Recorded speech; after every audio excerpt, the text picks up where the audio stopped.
Hello mga ka-friendship! Maayong adlaw kaniyong tanan and welcome to Mayabon Elementary School. And Mayabon is one of the biggest barangay diri sa among municipality of Zamboanguita. Ani ako karon sa Mayabon Elementary School kay akong gibisita ang akong ka-friendship nga si Miss Mariel, usa sa mga teachers diri nga eskwelahana. And ako siyang lion, ako siyang bisitahon kay unsa kay ang ginabuhat, unsa kay mga panikay-sikay karong panahon na sa pandemic ug unsa ang iyahang mga pamaagi sa pag-edukar sa mga estudyante during this pandemic time gamit ang modular type of education. So here we go, ato na siyang lion.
Vlog karon something educational.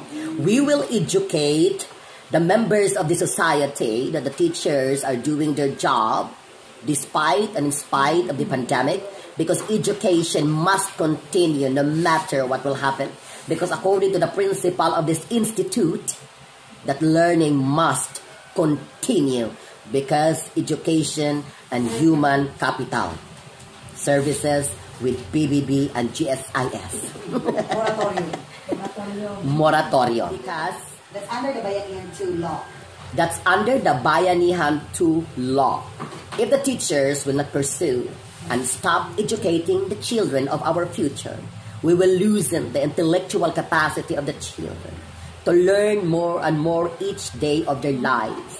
So the teachers are the new heroes of this pandemic time, 2020. Signed. And during the modular education, silence is very vital to each member of the Department of Education. Because if you will keep on talking while working, you will loosen the so-called thing, concentration. You need to concentrate in what you are doing so that you will never ever waste your time. And you can submit your papers on time with no delays, because these are beverages and delay is not allowed. Di ba nakabutang magidaday? Frozen products. Frozen products do not delay. Perishable goods. These are perishable goods. Do not delay. Do not delay. Government project. Do not delay. Do not delay, because cigarette smoking is dangerous to your health. That's under the Republic Act of the Philippine Constitution, revised by the local ordinance of the municipality of Zamboanguita, versikulo 1, tudling 15 hangtod 38 nga nagaingon. Keep up the grass.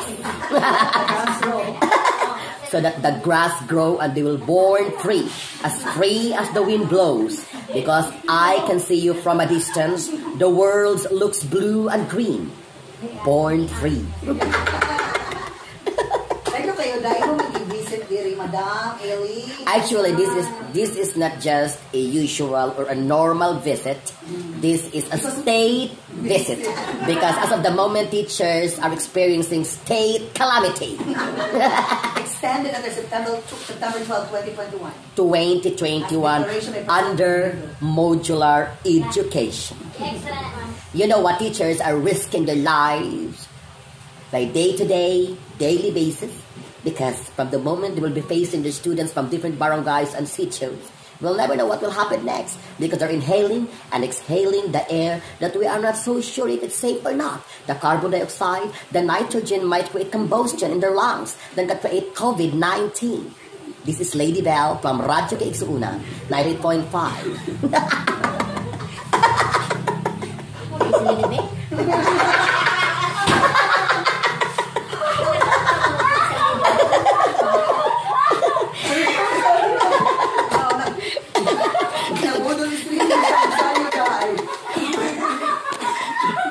Nabudol si Ma'am Rosario, the creator of white spaghetti.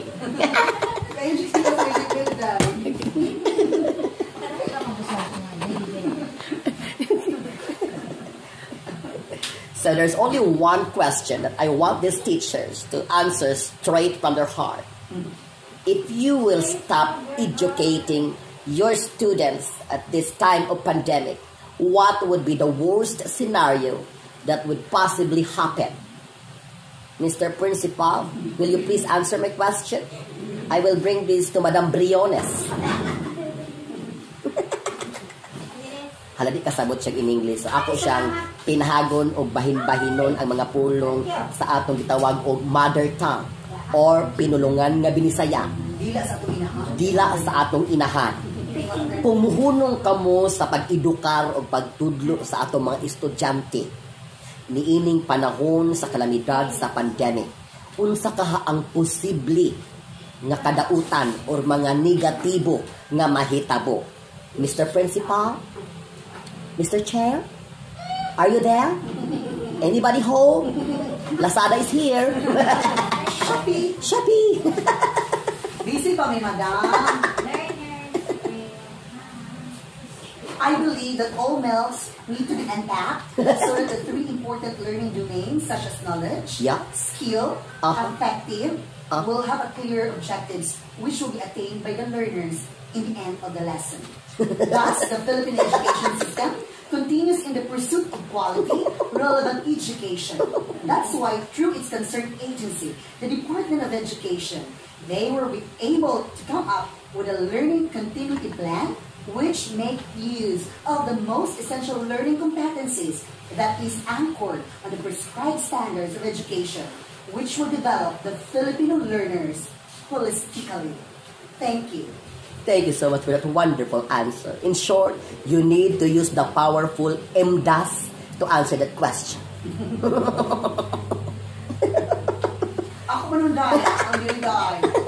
PMDAS. MDAS. M stands for Ma'am. multiplication. You need to multiply the knowledge of the students using the skills of the teachers. Meaning to say, you need to enhance the knowledge of every student. Divide. Divide the word. Division. You need to divide the word and come up with something that is with unison. Together we pray. Responsorial sum. Something like that. You need to work together so that you can finish your task on time. That's division. Addition. During the modular education, there is an additional task given to the teachers. So that is addition. But they were able to handle the bundle of works that they are holding right now. Alright? And S is subtraction. You need to subtract all the negativities in your life. You need to subtract quarreling and creating chaos and riot with your staff. So that you can see the horizon and working relentlessly with silver lining and golden lining and rusty lining and panty liner. Where negativity cannot foster. Where negativity cannot foster by Catriona Gray. And all the children will have the smiler faces. again and again due to modular education. Does die? Ako na ba siya dahil? Because you're a teacher major in math. You know what, this pandemic time, especially for the teachers, there's a lot of lessons that we can learn, like paano mo mapapahalagahan ang biyayang kaloob ng Diyos. Yes, very simple. Pagpapahalaga sa kapwa. And that's what they're doing right now. Because if they are not concerned with the students, they will not do their job. Pagpapahalaga sa kalikasan. Because if they will not go to school, the maintenance of the school will get lost, or will perish. So, with their presence in their respective schools, the maintenance of the kalikasan is maintained. Pagpapahalaga sa pamilya.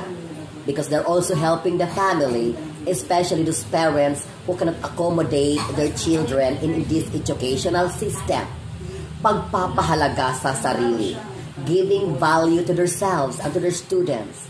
During the pandemic time, dito talaga natin malalaman kung paano makapagbigay ng mahahalagang biyaya na kaloob ng Diyos para sa kanilang mga estudyante.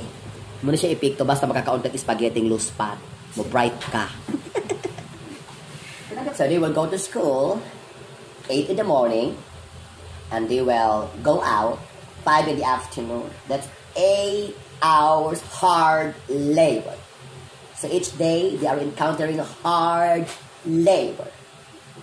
They're not moving, no extra movement, only their shoulders, their waistline, and the upper part of their body, which sometimes can cause osteoporosis. So you need to drink your milk, and for them to save time, they will also use dextrose. Are you familiar with dextrose? It is a medical term that is attached to your body so that you can eliminate extra movement. And that is something that we want to donate to every teachers. And for those teachers who don't want to go to CR, we can also provide catheter. You know what is catheter? Something that you can dispose your toxins in the body without going to the comfort room.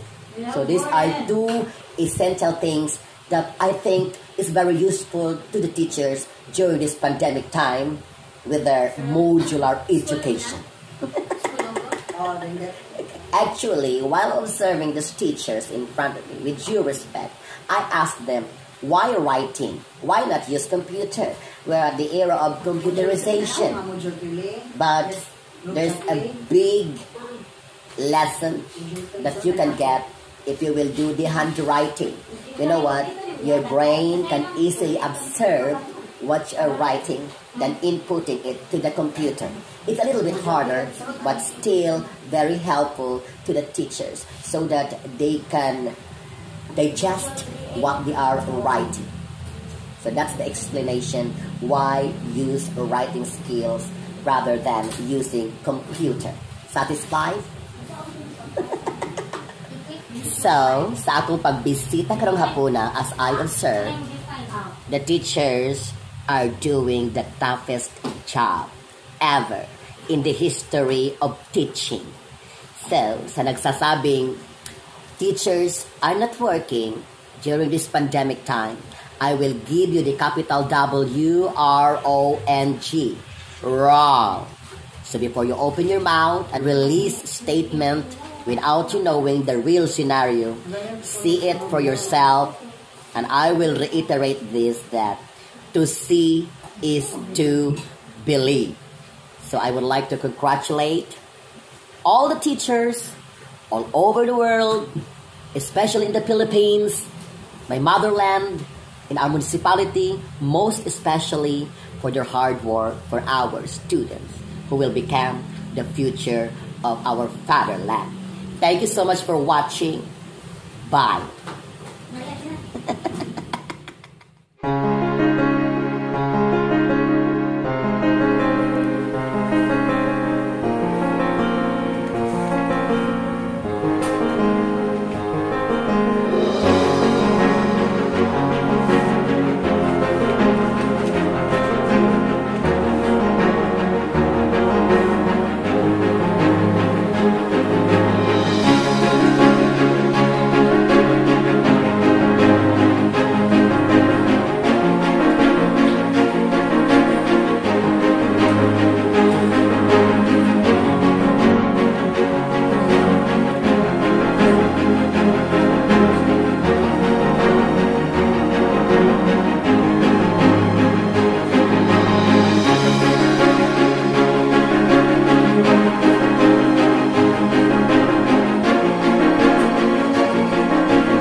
watching, mga ka-friendship.